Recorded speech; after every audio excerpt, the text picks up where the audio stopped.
Hey, it's Johara. Welcome back to my channel, to Johara Loves TV. So I'm going to do, a couple days ago, I did, what was it, Halloween. It was a Halloween movie recommendation, so this is a Halloween TV show recommendations. So let's get started. So I have Charmed. Obviously, it's about witches. It's about three sisters who find out that they are witches, but not only witches, but they are the charmed ones, which means they all have their individual powers, but they're stronger together, and the charmed ones are the strongest witches, the most powerful witches ever. Buffy the Vampire Slayer. So Buffy is so there's these slayers, and there's only one slayer in every generation. When one slayer dies, a new one is called. And Buffy is called at the beginning, but she's fighting her destiny at first. But she does, and every slayer has a watcher who kind of guides them and trains them. And they're supposed to work alone, but Buffy, well, she doesn't do anything she's supposed to do, so she ends up meeting Willow and Xander, and they end up joining her, and along the way, people do end up joining her fight eventually. Okay, Xena, Warrior Princess. Xena, there's like some mythology stuff in Xena, because there's like gods and stuff. I mean, they have Aphrodite, they have Ares. Even Athena comes in at one point. I love Ares. Ares and Aphrodite are probably the two that show up the most.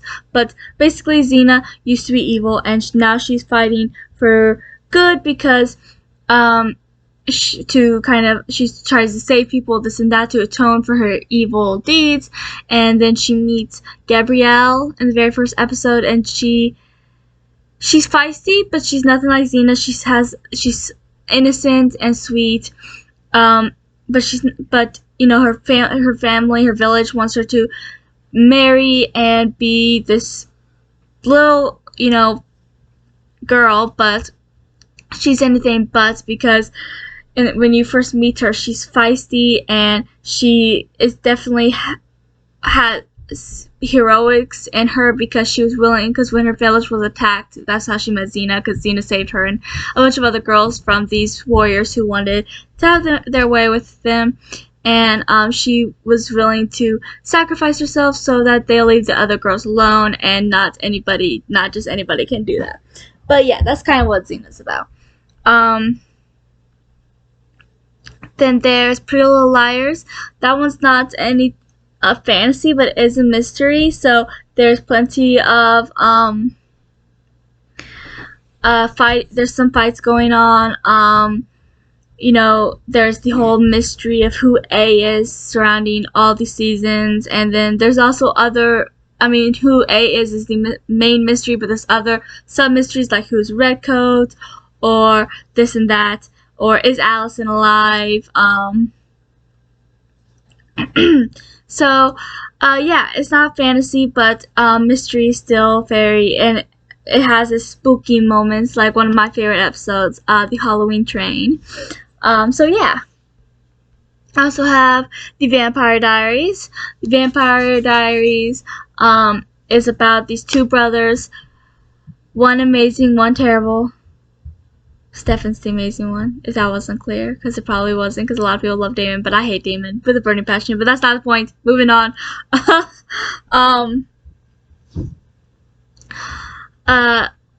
Stefan ends up having this thing for Elena, who is a doppelganger of someone he knew in the past, and there's vampires and witches. Bonnie's a witch, Caroline becomes a vampire, Tyler is a werewolf, and then there's Matt, who's just a human.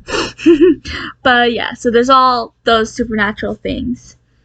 Then there's Scream, the TV show. So I didn't actually go into it with that much high hopes, because I thought it'd be like a knockoff of, I thought it was a Scream reboot. Hold on. Sorry about that. So where was I? Scream. But it turned out they're not. I mean, yeah. The only thing that made it seem kind of like a reboot was, the fact that the mask wasn't that different, and well, the name. But the show itself, I actually really enjoyed. I did not like season 3.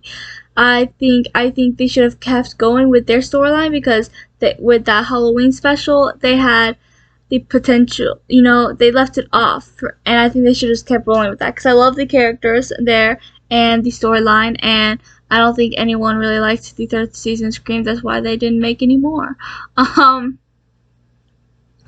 But I really enjoyed it. Audrey and Noah are my favorites, and I also love their friendship, which I feel like is very underrated.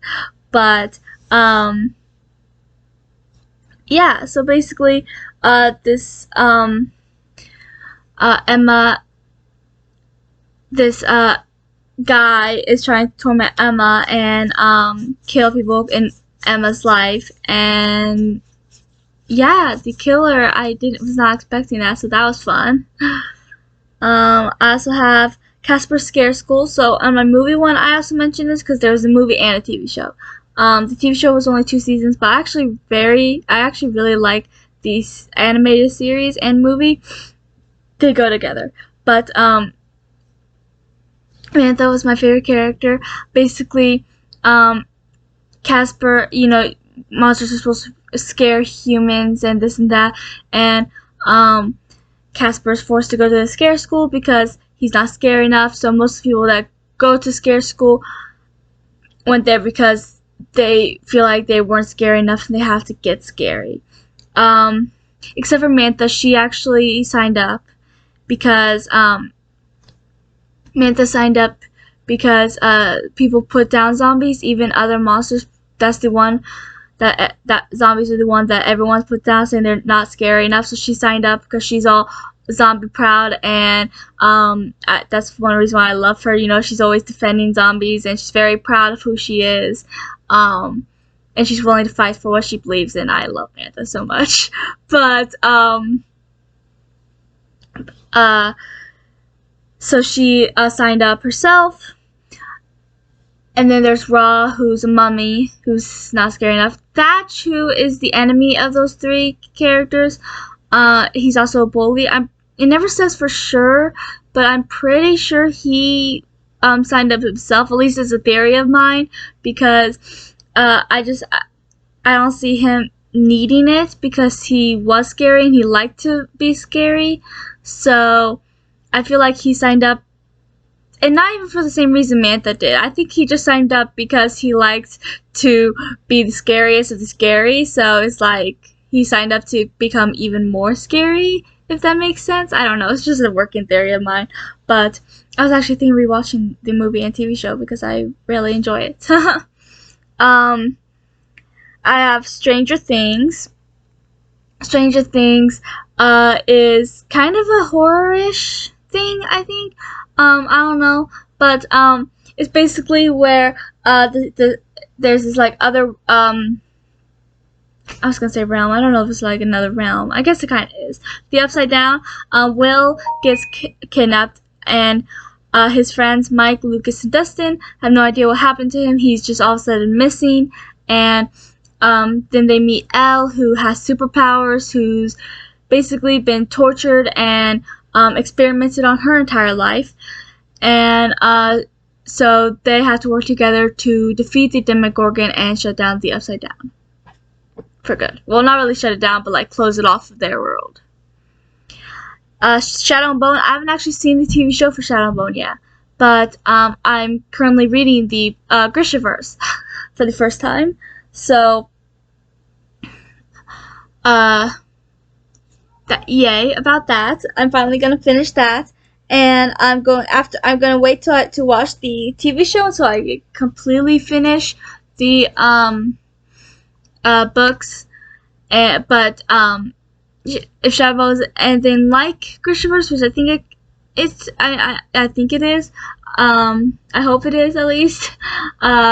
It's basically about Alina, who finds out she is a Grisha, even though she was supposed to, every Grisha is supposed to get tested as a kid, and she was tested, but for some reason she when she passed the test as not a Grisha, but then they find out she is, and she's not just any Grisha, she's the Sun Summoner. So she ends up having to go to train her powers, because the Darkling the Darkling thinks she's the only one that can expand the fold, which is the only way to, but then she finds out the Darkling's been using her, and the only way to save everyone is to destroy the fold, because the Darkling just wants more power.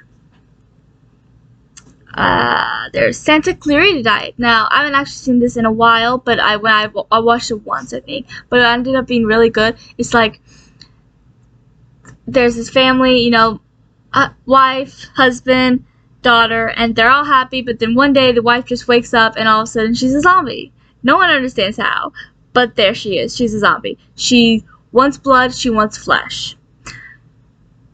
So they end up and every so often she can't control her impulses, so she ends up killing people, so the husband and daughter have to help her hide the bodies, so that no one knows what she is. And I'm pretty sure the guy who has a crush on the daughter, who's the next door neighbor, finds out too, because he ends up helping them as well. Yeah, but it's an interesting concept, and it has crap, what's her name? I forgot her name, but she's famous. She's like really famous. But whatever her name is, I don't know what her name is. Crap, I know her name, but for some reason it's not popping in my mind. Riverdale, like Pretty Little Liars, is not fantasy or horror. It's mystery, but mystery is still very cool and very Halloween-like. At least to me, they are. Instead, Pretty Little Liars, like, the main mystery was who is A, and that's what the main mystery was throughout the 7 seasons. Riverdale, each season has a different mystery. Season 1 was who killed Jason Blossom. Season 2 was who is the Black Hood. Season 3 is who is the Gargoyle King, and there was the other plot of the farm as well, like what's the farm's true intentions, whatever. Then the 4th season is who killed Jughead and why. And even after we find out who, it was about why. And the other part of the mystery was about the videotapes. Season 5, it started out, the first like 3 episodes is also about the videotapes, because that's like before they graduated. And then there's a 5-year time jump. I've not seen the time jump yet. I've only watched the first 3 episodes. So I have no idea what that mystery is about at all yet. But yeah. But it's really good. I enjoy it. Then there's H2O, Just Add Water, and Mako Mermaids. These 2 shows are, Mako Mermaids is a spin-off of H2O, Just Add Water, and they are about mermaids. H2O, Just Add Water is about these 3 girls who end up in the moon pool, and they end up with tails all of a sudden. And so they can't get wet, with even a drop of water will bring the tails, and they have to try to dry themselves off before someone sees them, because no one can see them. Yes, people do find out. At the beginning, Cleo's best friend Lewis finds out, and he ends up helping them throughout the show. And Zane finds out, who's Ricky's love interest, but he ends up helping them as well. And then Ash doesn't find out until like right before him and Emma leave the show. But yeah, Mako Mermaids is about 3 mermaids who were born mermaids, and at first you don't, at first it kind of seems like a reboot, because there was like the moon pool and all that as well, and the mermaids still look the same until the last season, when Ricky guest stars as an adult, and you find out that it is like a spin-off, like a next generation sort of thing or whatever. But somehow a guy ends up getting into the pool, and boom, there's a merman. And mermen and mermaids have been enemies forever, so it's their fault, so they get banished, and their pod has to leave, and they have to stay. They've been banished from the pod, so they end up working to try to get rid of his tail. Of course, you know, in season 3, season 2, I think it was the end of season 2, they find out that he was actually born a merman, just he was adopted, because since people were afraid of mermen, his mom wanted to protect him, and he was adopted by humans. And she was also a very powerful mermaid, so she was able to do a spell, so that until he was, so that like water did not affect him, water did not turn him into a mermaid. But then once he fell into the moon pool, that spell was broken.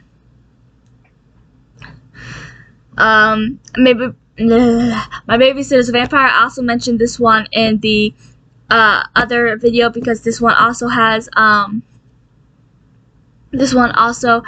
movie and then a TV show, and this one also only lasted 2 seasons. I really wish there was a 3rd season because they left the season 2 off at like this cliffhanger, and I hate it. But basically every episode it follows the movie, and every episode is this new problem and these new supernatural things that they have to defeat. And I love that. One of actually it's not one of my favorites, it is my favorite episode, is the season 1 finale when the bad guy from the movie comes back and then goes after Ethan to hurt Sarah because she saw how much she cared about him. I think that was a sign that she might have had actual feelings for him. She just didn't realize it yet. And yes, I do ship them. Shera and the Princesses of Power. I love Shera so much. I got introduced to it recently. This is the reboot because apparently there was another TV show in the 80s called Shera and the Princess of Power. This one's called Shera and the Princesses of Power, but I absolutely love it. When I first watched it, I fell in love, and then a couple days later I rewatched it again because I couldn't help myself. I just became obsessed with it. So basically, there's the Rebellion, who is which is basically the princesses. Well, not all the princesses anymore, because most of the princesses ended up leaving the rebellion because they thought it was a losing fight and they wanted to protect their own kingdoms. And then there's the Horde, who is trying to take control of the world. And then Adora is the main character. She grew up in the Horde. She grew up believing the princesses were the bad ones, and she truly believed that that the Horde were the good guys. And until she meets Glimmer, who is the main princess, and her best friend Bo, who is a warrior for the rebellion. And I have to say this, but Bo is my sweetheart. I love him. He's my favorite character. I need more Bo love. But it's on Netflix. It's a Netflix original, but I absolutely loved it. She ends up finding this sword and finding out that she is Shera. And then she ends up finding out, while with Glimmer and Bo, she found out that the rebellion, that these princesses that she thought were so terrible were actually the good guys, and she actually saw firsthand what the Horde was doing. So she leaves the Horde to help the princesses in their fight. And I absolutely loved it, and I highly recommend it to everyone and then the princesses all have a superpower one way or another. Bo doesn't. He's like the only main character that's not a princess, except for Catra and the Scorpion later, because she ends up becoming a main character at one point. Actually, no, she was a princess. I forgot that she was a princess. Okay, Glimmer has teleportation and then glitter magic. Don't ask me what that is, because I cannot explain it. How do you pronounce her name?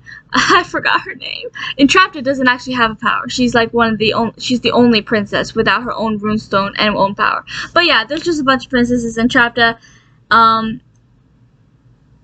Mermista, that's her name. Scorpia, that's her name. I was forgetting her name. The Scorpion. Then there's I'm struggling remembering their names now.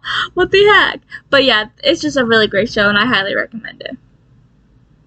I also have Star versus the Forces of Evil. Now this one I liked a lot more than I thought I would. I don't know, my favorite YouTuber talked about this show, and I was like, I don't know, maybe I'll give it a try. And I did, and I liked it a lot more than I thought I would. It was very enjoyable.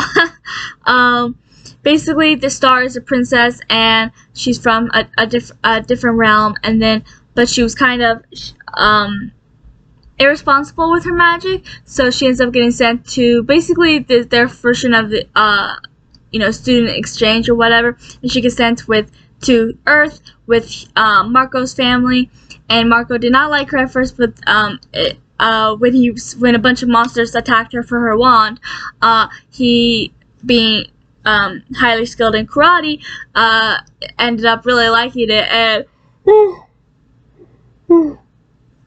was glad that she was staying with him. And so they became close friends, and eventually became something more near the end. And basically that's fight monsters, but the monster at first it's just ordinary monsters that they could be easily, but then they start having to defeat really powerful beings that really was hard for them to defeat. And the ending was, oh my gosh, amazing. It's on Disney Plus if anyone wants to watch it, but it's really good. I'm all tired all of a sudden. Star Wars: The Clone Wars. This was also on the other video because this also has a movie and then a TV show. This one actually lasted 7 seasons though.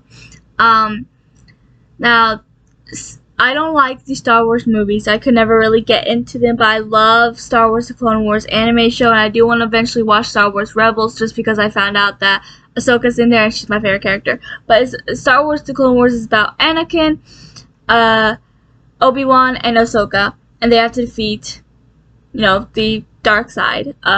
Ventress and Darth Maul are my favorite villains for anyone who cared. But season 6 I didn't like very much, and I think that was partly to do with the fact that Ahsoka wasn't on there because she left at the end of season 5 because of what happened.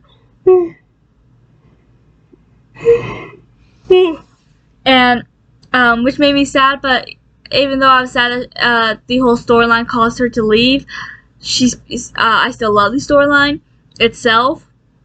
And then I love how Anakin was the only one that stood by her when everyone turned on her.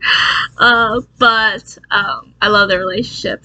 And then season 7 she came back and I got so excited. But it's a really good show. I have ScoobyDoo Mystery Incorporated, another mystery show, but I think I mentioned this in a couple recent videos where I've talked about it, because until recently I don't think I've really talked about this show on my channel, which makes me sad because I absolutely love this. But one thing that makes this better is that yes, they still, it starts out with them doing, normal mysteries, day-to-day mysteries about all these weird things happening, and then they unmask the weird thing and it turns out to be human. But there was this overall mystery that was more into the supernatural, and it didn't make any sense, and the Scooby Gang was smack dab in the middle of it all. So they were the only ones that could stop it and help save everyone and defeat it once and for all. But that's one thing why I love this Scooby-Doo more than most, besides the live action one. Because of the overall mystery that the entire show has to do, like the overall mystery plus the supernatural elements. Julie and the Phantoms, that one's really good. Julie and the Phantoms is Julie, who just lost her mom, ends up finding these 3 ghosts who used to be a part of a band, but then they died. And then there's this evil ghost that wants to control them, basically, because for some reason, like, no one can see them except for Julie. And even when they play music, like in this one episode really early on, they were singing the song, and everyone around them could hear the music, but they couldn't see who was playing. But every time Julie sang and they played with Julie, everyone could see them. So they became this whole band, and they explained it by saying that it was holograms, and that's how Julie did her whole band thing. And it was also produced by, or directed by, or whatever, by Kenny Ortega. And there's also some Descendants actors, if anyone likes the Descendants movies. Julie's best friend Flynn is played by Celia from Descendants 3. Alex's, there's a gay couple, if anyone cares. Alex's love interest, Willie, is played by Jay. And then, there's one more. I know there is. Isn't there? I swear there was one more actor that was a part. Maybe I'm wrong. For some reason, I thought there was one more, but that's all I can think of right now. Oh well, it'll come to me eventually. But yeah. So they end up doing this whole band thing, and then there's also this, you know, evil ghost who wants to take control of them, even though.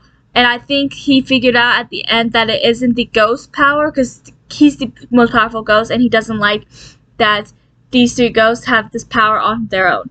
But I think at the end, he figures out what I already knew, was that the ghosts don't have the power. Julie does. It's Julie that, for some reason, can make other people see them when they play, and it's weird. But, and the reason why I think he figured it out is because of the cliffhanger, which I won't tell you because that's a big spoiler alert. I can't wait for season 2. And then there's Miraculous. That I actually surprisingly like this show. I got curious because my sister really liked this, so I decided to give it a try. And it was intriguing, and I loved it. And I'm all excited for the newest season. And yeah, basically, it's about these two superheroes who were chosen because of their kind hearts, and which is Marinette, who's chosen to be Ladybug, and then Adrian, who's chosen to be Cat Noir, and Adrian is it's funny because Marinette is in love with Adrian, and the Cat Noir is in love with Ladybug, because no one can know that who they are, who their real identity is, not even each other. So they don't even know that they're in love with each other, and I love it. But yes, I absolutely love this show, and I highly recommend it. And there is supernatural components because their costumes are magic. Like they have these miraculouses. Like for Ladybug, it's her earrings, and she says Tiki because that's her Kwame's name. Tiki spots on, and then Tiki spots off to get in and out of her costume, and her costume appears magically, and no one can take it off. You can only take it off by taking off her earrings, or if her earrings start to run low, because they do have like a time limit. And same with Cat Noir, except for him is like Plague, claws in, Plague, claws out. So yeah. So even though it's a superhero thing, there is magic with it. So yeah, that's all for this video. I hope you like some of these recommendations, and so please like and subscribe and comment if you've seen any of these, if you want to see any of these, and we will talk later.